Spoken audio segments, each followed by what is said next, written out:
Bismillahirrahmanirrahim. Assalamualaikum warahmatullahi wabarakatuh. Bertemu kembali dengan Ustazah Ami di pelajaran IPS hari ini. Nah, insya Allah hari ini kita akan membahas tentang sumber daya alam. Siapa yang sudah pernah mendengar apa sih sumber daya alam itu? Oke, mari kita bahas ya.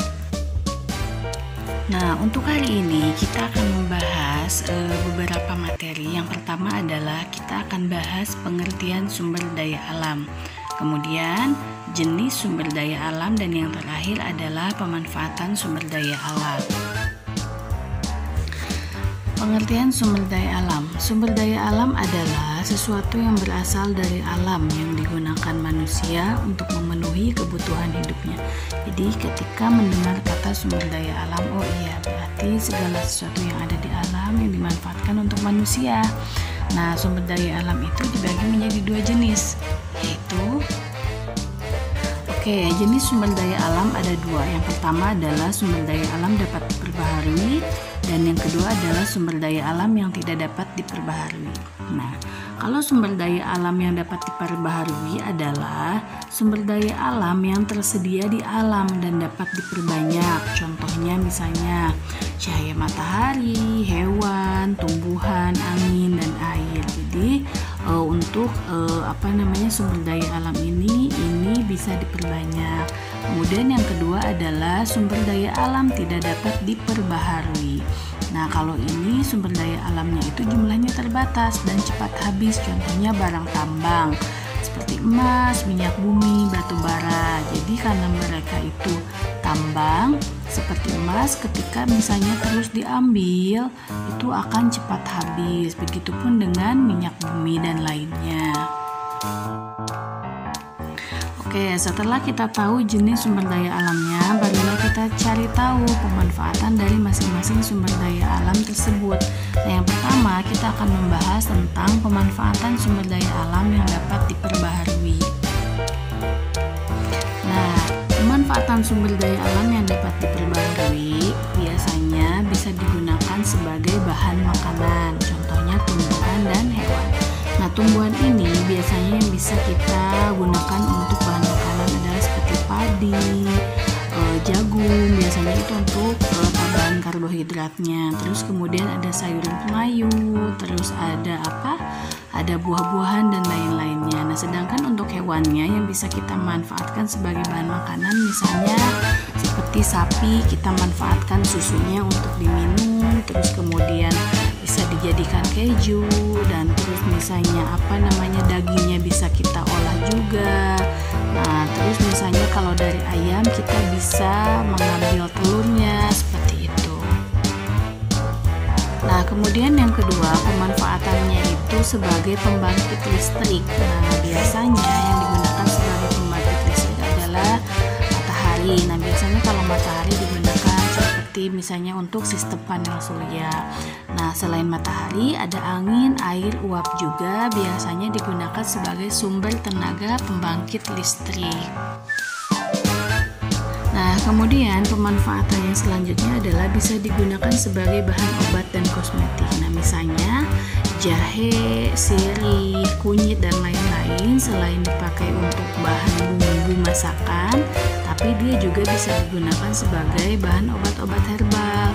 Nah, selain itu rumput laut, lidah buaya, dan lain-lainnya bisa dipakai untuk bahan-bahan kosmetik. Kalau misalnya lidah buaya biasanya kita pakai untuk rambut ya, untuk menghaluskan rambut dan sebagainya. Nah, pemanfaatan yang terakhir kita bisa menggunakan sebagai bahan fashion dan alat rumah tangga. Nah, biasanya misalnya ada kulit sapi bisa digunakan untuk buatan tas, terus sepatu, dompet, dan lain-lainnya. Terus misalnya kalau kayu bisa kita gunakan untuk membuat bahan lemari, kursi, atau alat-alat peralatan rumah tangga yang lainnya. Nah, yang kedua kita akan membahas tentang pemanfaatan sumber daya alam yang tidak dapat diperbaharui. Nah, Pemanfaatan yang pertama untuk sumber daya alam yang tidak dapat diperbaharui biasanya bisa digunakan sebagai bahan bakar dan minyak bumi. Contohnya misalnya bahan bakar solar, bensin bisa kita gunakan untuk bahan bakar kendaraan. Contohnya misalnya untuk kendaraan mobil, pesawat, kereta api dan lain-lain. Terus kemudian bisa juga tuh minyak buminya itu contohnya minyak tanah bisa dipakai untuk memasak atau enggak misalnya gas LPG juga bisa digunakan untuk memasak. Nah, yang selanjutnya barang tambang bisa digunakan sebagai bahan pembuat peralatan. Nah, sebagai bahan pembuat peralatan ini contohnya misalnya besi, nikel, aluminium bisa kita manfaatkan untuk peralatan rumah tangga. Contohnya misalnya penggorengan, panci atau misalnya kulkas mungkin dan lain-lainnya. Nah, terus misalnya bisa juga dipakai sebagai bahan baku kendaraan. Contohnya misalnya untuk bodi mobil atau enggak misalnya untuk motor dan lain-lain. Nah, pemanfaatan yang terakhir adalah biasanya digunakan sebagai bahan pembuat perhiasan. Nah, contohnya misalnya emas, perak, berlian biasa dijadikan sebagai bahan perhiasan. Contohnya untuk dipakai menjadi gelang, kalung, cincin dan lain-lain. Biasanya menggunakan bahan-bahan tersebut. Oke, baik, itu saja materinya. Ini ada kesimpulan dari Ustazah. Yang pertama adalah pengertian sumber daya alam. Sumber daya alam adalah segala sesuatu yang ada di alam yang digunakan manusia untuk memenuhi kebutuhan hidupnya.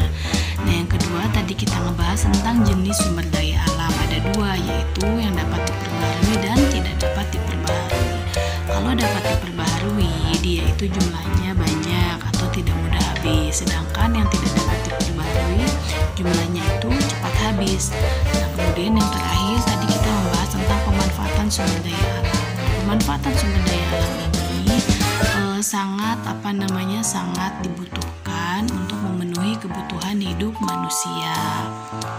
Baik, cukup sekian materi dari Ustazah. Mudah-mudahan apa yang Ustazah sampaikan bisa bermanfaat ya, dan mudah-mudahan apa yang Ustazah sampaikan bisa dipahami dengan baik. Mohon maaf apabila ada salah-salah kata. Kita ucapkan alhamdulillahirabbil alamin. Doa kafaratul majelis. Subhanaka Allahumma wa bihamdika asyhadu an la ilaha illa anta astaghfiruka wa atubu ilaik. Assalamualaikum